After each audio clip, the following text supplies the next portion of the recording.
তুই যাকে নিজের হাতে তৈরি করেছিস সে একদিন তোর সবচেয়ে বড় ভয়ের কারণ হতে পারে। এক দেশে এক সেনাপতি ছিল, তার নাম ছিল উইলিয়াম মার্শম্যান। যে তার কঠোর দক্ষ এবং যুদ্ধ কৌশলে অদ্বিতীয়। তার কাছে একজন শিষ্য ছিল, নাম ছিল উইলিয়াম ডিক।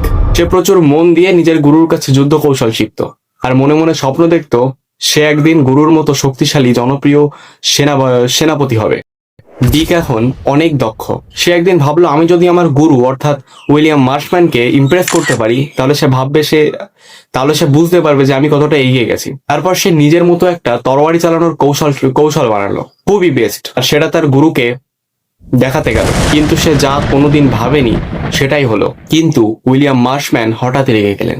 কোনো কিছু না ভেবেই ডিকের হাত দুটোই কেটে ফেললেন। চারপাশ নিস্তব্ধ। এই গল্পটা শুধু নিষ্ঠুরতার গল্প না, এটা ক্ষমতার বাস্তবতা দেখায়। অনেক সময় যখন তুই কারোর থেকে ভালো হতে শুরু করিস তখন তাদের মনে উৎসাহ না, তাদের মনে ভয়ের সৃষ্টি হয়, কারণ তোর উন্নতি তাদের অবস্থানকে হুমকি দেয়। সবাই তো সাফল্যের জন্য খুশি হবে না, অনেকে তোকে চুপচাপ দমিয়ে রাখার চেষ্টা করবে। তাই শেখ, বড় হ, কিন্তু কাকে কখন কোনটা দেখাবি সেটাও শিখে রাখ।